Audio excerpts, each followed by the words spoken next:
दोस्तों, इस दुनिया में बहुत से ऐसे महान वैज्ञानिक हुए हैं जिनके आविष्कार और उनकी सोच ने दुनिया को देखने और समझने का नजरिया ही बदल दिया। और वे ही ये लोग हैं जो नामुमकिन लगने वाले कामों को भी मुमकिन बना देते हैं। आज हम ऐसे ही इंसान के बारे में बात करने वाले हैं जिन्होंने प्रकृति के नियमों को समझते हुए मानव विकास में महत्वपूर्ण योगदान दिया है, और उनका नाम है निकोला टेस्ला, जिनके आविष्कारों ने विज्ञान के क्षेत्र में बहुत बड़ी भूमिका निभाई है। निकोला टेस्ला ने अपना जीवन विज्ञान को समर्पित कर दिया। Nikola physicist, mechanical engineer, electrical engineer होने के साथ साथ भविष्यवादी भी थे। टेस्ला का दिमाग बचपन से ही बड़ा इंटेलिजेंट और पावरफुल था। उन्हें नेचर से बहुत लगाव था, जिसके चलते वे नेचर के बारे में हमेशा कुछ न कुछ सोचते रहते थे।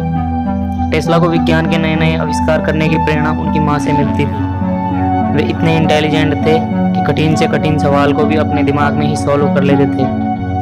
उस समय अधिकतर युवाओं के पास केवल दो चॉइसेस होती थी, या तो वे सेना में भर्ती हो जाएं या फिर वे पादरी बन जाएं। लेकिन निकोला के दिमाग में कुछ और ही चल रहा था। वे एक ऐसी दुनिया के सपने देखने लगे थे जो कि रहस्यों से भरी हुई थी। कहा जाता है कि निकोला की स्कूली शिक्षा खत्म होने के बाद उनके पिता ने उन्हें पादरी बनने को कहा, लेकिन वो आगे पढ़ना चाहते थे। फिर उनके पिता ने उनका एडमिशन ऑस्ट्रिया के एक पॉलिटेक्निक कॉलेज में करवा दिया। टेस्ला नई नई खोज करने में इंटरेस्टेड थे, लेकिन वे आर्थिक रूप से कमज़ोर थे। इसी बीच 1881 में उन्हें एक टेलीग्राम कंपनी में नौकरी मिल गई। यहाँ पर उन्होंने टेलीफोन एम्पलीफायर को एक नए रूप में बनाया, लेकिन इन्हें वे पेटेंट नहीं करवा पाए। बताया जाता है कि निकोला अपना जो भी आविष्कार करते थे उसका डिजाइन बिना कॉपी पेन के अपने दिमाग में ही तैयार कर लेते थे। इसलिए कुछ लोगों का यह लगता था कि टेस्ला के पास कोई दिव्य शक्ति है। हालांकि टेस्ला स्वयं कहते थे कि उनका संपर्क एलियंस से है, और उन्होंने टाइम ट्रेवल भी किया है, जो कि एक चौंका देने वाली बात थी। और ये बातें उन्होंने अपनी बुक माई इन्वेंशंस में भी कही हैं। उन्होंने बताया है कि उन्होंने पास्ट, प्रेजेंट और फ्यूचर को एक साथ जिया है। टेस्ला की इन्हीं खूबियों की वजह से उन्हें 1882 में थॉमस एडिसन की कंपनी की फ्रांस यूनिट में नौकरी मिल गई, और इसके बाद 1884 में उनका ट्रांसफ़र अमेरिका हो गया।